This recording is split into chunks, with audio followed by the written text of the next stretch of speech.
kembali boleh bersekutu dengan sesama dan bersekutu dengan Roh-Mu di tempat ini. Kami rindu Roh Kudus-Mu berbicara kepada kami, sebab sesungguhnya Roh Kuduslah yang menjadi gembala sejak Yesus kembali ke surga.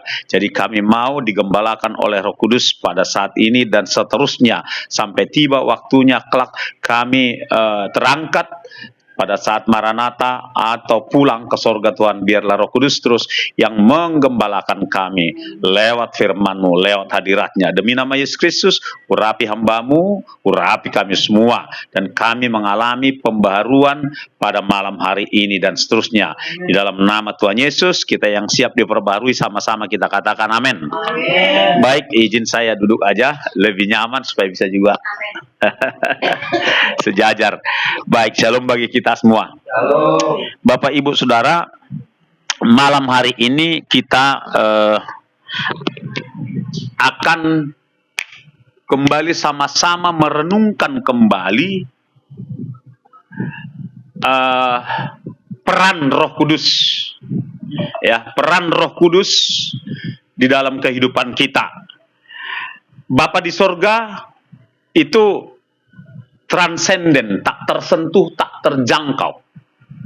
Tuhan Yesus sudah pernah menjelma menjadi manusia dan memulai peran Allah sebagai Immanuel. Tapi Tuhan Yesus Immanuel di bumi ini hanya 33,5 tahun. Setelah itu Bapa dan Tuhan Yesus mengirimkan Roh Kudus menjadi gembala, menjadi sahabat, menjadi penuntun, menjadi pembela bagi kita, saudara-saudara. Oleh sebab itu, betapa pentingnya kita malam hari ini kembali mempelajari hal yang sangat penting yang selama ini terabaikan. Nah, kita harus betul-betul memahami bahwa Roh Kudus itu bukan angin, bukan kuasa, bukan gelombang, bukan sengatan listrik. Dia bukan sesuatu yang mengawang-awang begitu rupa, tetapi dia adalah pribadi. Roh Kudus itu adalah Tuhan. Katakan, Roh Kudus adalah Tuhan. Roh Kudus adalah Tuhan. Dia Tuhan.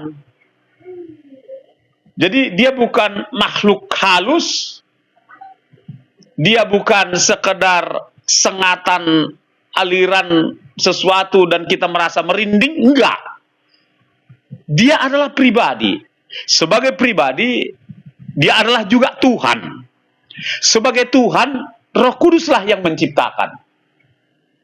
Di Kejadian 1 dikatakan Allah berfirman. Sang Bapa mengaktifkan firman, yaitu perkataannya, itu Yesus Kristus. Lalu kemudian yang berperan melakukan proses penciptaan itu adalah Roh Kudus. Waktu itu Roh Kudus mengerami permukaan air, ya kan? Nah, jadi ketika Bapa membuka suara dan mengaktifkan firman-Nya, perkataan Yesus, maka Roh Kudus yang melakukan penciptaan itu. Jadi supaya kita ngerti bahwa Roh Kudus itu nggak hanya sekadar hadir begitu saja, enggak. Dan sayup-sayup tipis, jelas nggak jelas, enggak. Dari awal pun dia adalah pencipta. Kan begitu. Lalu Yesus, lahir menjadi manusia, itu pekerjaan Roh Kudus. Karena Roh Kudus juga Maha Kuasa. Katakan, Roh Kudus juga Maha Kuasa. Supaya paham betul kita. Ketika Yesus bangkit dari antara orang mati, dalam tulisan Paulus di Korintus mengatakan bahwa Roh Kuduslah yang membangkitkan Kristus dari antara orang mati. Ini supaya kita bahwa dia, jadi Roh Kudus itu adalah Allah. Roh Kudus adalah Allah, katakan. Bukan Bapa, tapi memang Allah. Kan begitu ya. Jadi ketika kita lihat lagi satu persatu. Ketika Yesus melakukan mujizat dalam pelayanannya, dia terlebih dahulu dihinggapi oleh Roh Kudus di Sungai Yordan ketika Yesus dibaptis. Jadi roh Tuhan Yesus sendiri itu melakukan mujizat demi mujizat itu oleh kuasa Roh Kudus. Jadi betapa kita melihat kesejajaran, kesetaraan dari Roh Kudus, Anak, dan Bapa. Ketiganya kita sebut Allah. Ketiganya kita sebut Tuhan. Kan begitu kan? Ya. Itu dia. Jadi ada Bapa, ada Firman yaitu Anak, ada Rohnya. Mereka nggak terpisah-pisah karena mereka roh adanya. Tapi dibedakan ada Bapa, ada Anak, ya, ada Sabda, ada Anak, ada Rohnya. Nyatu dia. Cuma bisa dibedakan. Sama seperti saya misalnya. Saya ini punya tubuh, jiwa, roh. Kan? Kita semua punya tubuh, jiwa, roh. Betul? Coba fokus di sini. Ya. Punya tubuh, jiwa. Kan nggak bisa dipisahkan saya dengan tubuh saya, dengan roh saya, dengan jiwa saya. Betul? Nyatu saya. Ya ini gambaran dari Allah. Karena dari semula dalam Kejadian 1:26-27 dikatakan, marilah kita menciptakan manusia seturut dengan rupa dan gambar kita. Jadi itu adalah gambar Allah. Ya seperti inilah Allah. Jadi cuman karena kita ciptaan, Bapak Ibu Saudara, roh kita nggak bisa di Israel, dan begitu kan tubuh kita di Medan nggak bisa. Nah, itu bedanya. Ya, paham ya Bapak Ibu? Tapi dia Allah bisa. Firman-Nya menjelma menjadi, dia maha kuasa, kita kan enggak. Di dalam kemahakuasaannya, dia menjelma firman-Nya itu yang sudah ada dari sejak dahulu kala, menjelma menjadi manusia. Pertanyaannya, apakah Allah yang tiga pribadi ini terpisah? Enggak, karena enggak berlaku hukum jarak. Hukum fisika nggak berlaku buat Allah, buat kita berlaku karena kita ciptaan. Jadi ketika firman-Nya menjelma menjadi manusia di dalam manusia Kristus, nggak terpisah, nggak terpisah. Kita melihat terpisah karena kita ciptaan, karena kita tunduk pada hukum fisika. Tapi buat Allah nggak berlaku.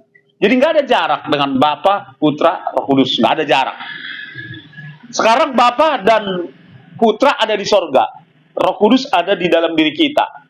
Apakah mereka terpisah? Enggak. Tetap nggak terpisah karena nggak berlaku hukum jarak, nggak berlaku hukum fisika. Nangkap ya? Nah, ini biar masuk dulu di situ.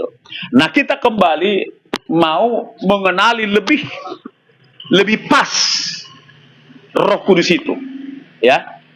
Roh Kudus itu adalah pribadi. Roh Kudus itu adalah Tuhan. Dia adalah Maha Kuasa. Dia punya pikiran, dia punya perasaan, dia punya kehendak.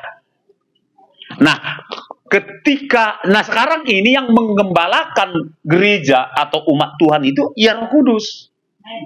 Dia menggembalakan. Makanya ada orang misalnya tak tergembalakan karena satu dan lain hal, tak tergembalakan dengan baik karena satu dan lain hal. Ada Roh Kudus yang menggembalakan seseorang itu. Ya, kita butuh gembala di dunia ini. Kalau seperti jemaat ini belum punya gembala yang menetap, contohnya ada. Disinilah kita betapa merasa pentingnya kita akan Roh Kudus menjadi gembala di sini. Amin. Itu dia. Itu dulu pendahuluan. Nah, kita sebagai ciptaan baru harus betul-betul mengerti perkara ini. Mari kita buka dari 2 Korintus 15 ayat 17 ya. 2 Korintus 15 ayat 17. Yuk kita buka sama-sama. Ini harus beranjak kita pelan-pelan ya. 2 Korintus 5 ya betul 2 Korintus 15 ya. 2 Korintus sorry. Perhatikan 2 Korintus 5 ya, 2 Korintus 5 ya. 17 coba 2 Korintus 5. 2 Korintus 5.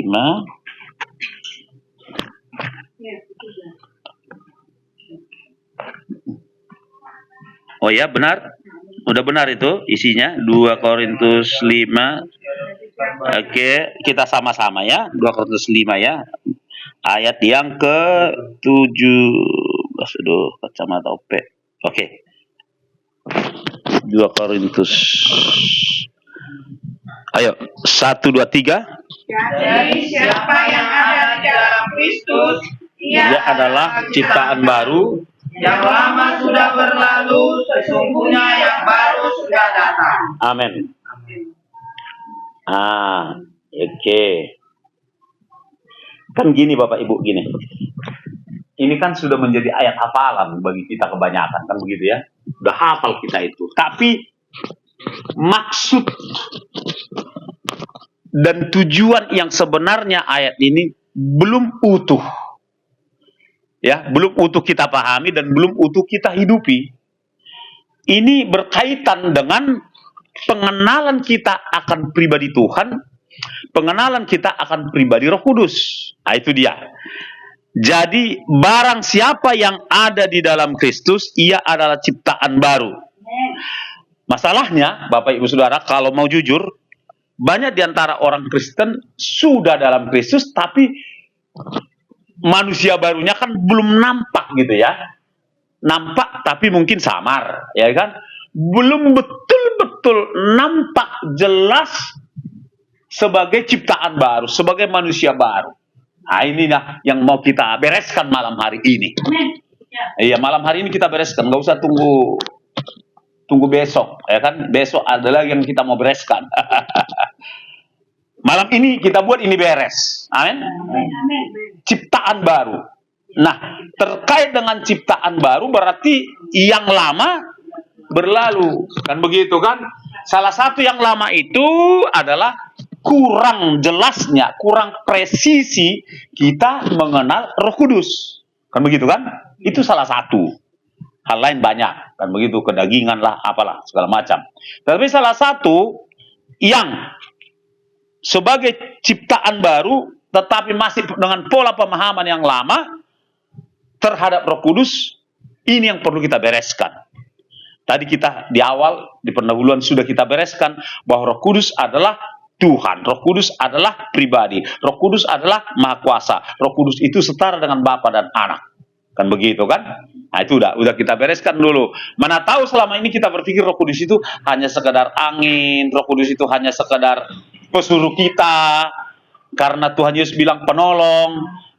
Ya kan, aku akan mengutus seorang penolong bagimu, yaitu Roh Kudus. Kata, oh, penolongnya itu kita pikir asisten rumah tangga. Kan begitu kan?